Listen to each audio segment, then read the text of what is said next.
Mais je pense qu'ils ont omis d'enlever éventuellement les producteurs. Mais quand vous regardez la CSG, ceux qui sont éligibles, on ne cite pas les producteurs. Hein. On cite les prestataires et les commerçants. C'est peut-être une erreur de rédaction. Alors, donc voilà comment on calcule la CGI en fonction de l'activité. On a un taux qui s'applique sur le chiffre d'affaires annuel.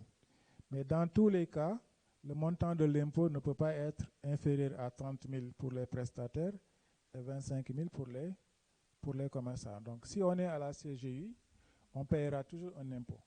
Le minimum, c'est 30 000 ou 25 000 en fonction de l'activité. Donc ici, même si dans la réalité, on a fait une perte, on paiera un impôt quand même. Puisque l'impôt n'est pas calculé sur le résultat net, mais il est calculé sur le chiffre d'affaires. Or, le chiffre d'affaires ne nous permet pas de savoir si on a fait un bénéfice ou une perte. Ouais, d'accord. Le résultat net qui nous permet de savoir si on a fait un bénéfice ou une perte, c'est de faire chiffre d'affaires moins charge. Mais ça, c'est ceux qui sont au réel. Mais du moment qu'on a opté pour le forfait, la CGI, donc on ne calcule plus l'impôt sur la base du résultat réel, mais sur la base du chiffre d'affaires. On ne peut pas tout avoir en réalité, c'est ce que cela veut dire. Okay? Si on opte pour un régime, il y a des avantages et des inconvénients. On prend tout. Ou alors on laisse tout. Mais on ne peut pas dire je veux avoir les avantages du réel, okay, et les avantages de la CGI. Les deux ne peuvent pas aller ensemble, c'est soit l'un ou l'autre. Chaque régime a ses avantages et ses inconvénients. Ici, le principal inconvénient, c'est quoi selon vous?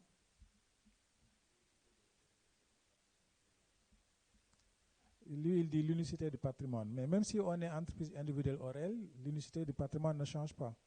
Donc, ce n'est pas ici la différence. L'unicité de patrimoine, il est juridique, il n'est pas fiscal. OK? Oui. C'est basé sur le chiffre d'affaires. C'est que dans la réalité, même si vous faites une perte, vous paierez toujours un impôt. Bon, l'autre gros inconvénient, on le verra, c'est quand on est à la CGI, on supporte de la TVA, on ne peut pas la récupérer. OK? Alors que si on est réel, au réel, on peut récupérer de la TVA. Ça, c'est un deuxième inconvénient de la contribution globale unique. Maintenant, quel est l'avantage de la contribution globale unique?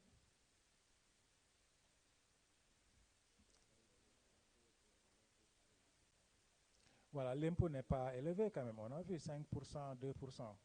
Ce n'est pas comme l'IR où on peut aller jusqu'à 25, 30, 40% du résultat net. Ce n'est pas comme l'IS où on peut payer 30% de l'IS avec un minimum d'impôt minimum forfaitaire. Si on est déficitaire ou pas, on paye l'impôt. Donc ça, c'est un avantage. Le deuxième avantage, c'est un système qui n'est pas lourd. On ne vous demande pas beaucoup de formulaires à remplir, etc. C'est un seul formulaire, et je vais vous le montrer, que vous remplissez, qui vous sert de déclaration au niveau de l'administration fiscale. Alors que si on est au réel, tous les mois, on doit déposer une déclaration de TVA, par exemple. À la fin de l'année, on doit déposer le bilan. On doit déposer la déclaration de patente, etc., etc. Ici, il n'y a que ça. On a un formulaire, on le remplit, il y a des informations qu'on vous demande, vous les remplissez et puis voilà, vous déposez et sur cette base-là, vous payez votre impôt. Bon, je vais vous sortir un formulaire de CGI.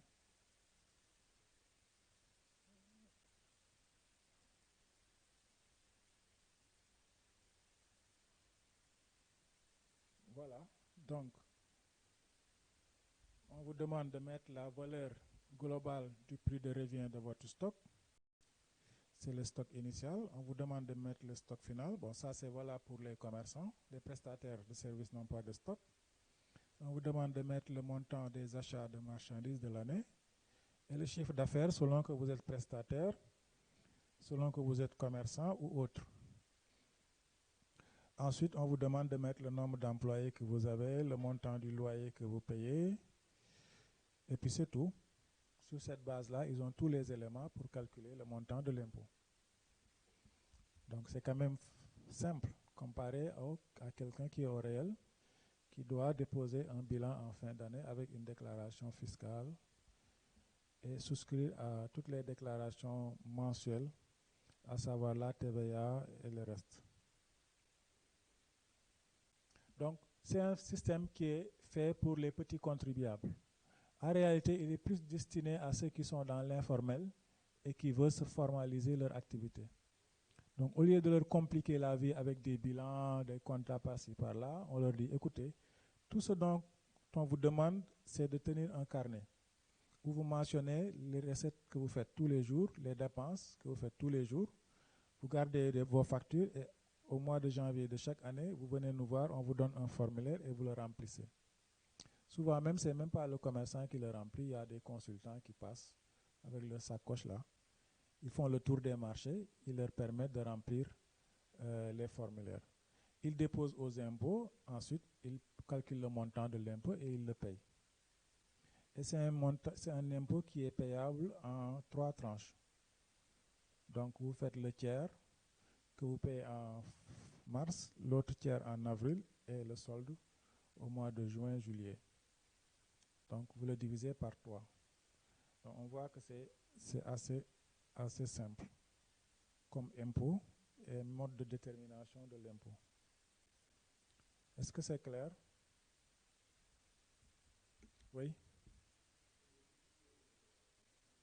Oui.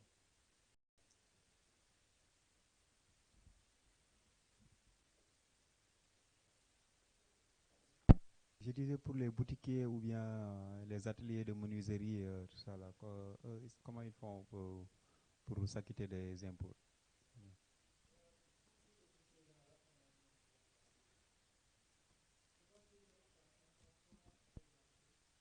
Vous voyez des policiers faire le tour des magasins, fermer des magasins, etc. Ou la municipalité. En fait, c'est cet impôt-là qu'on leur demande.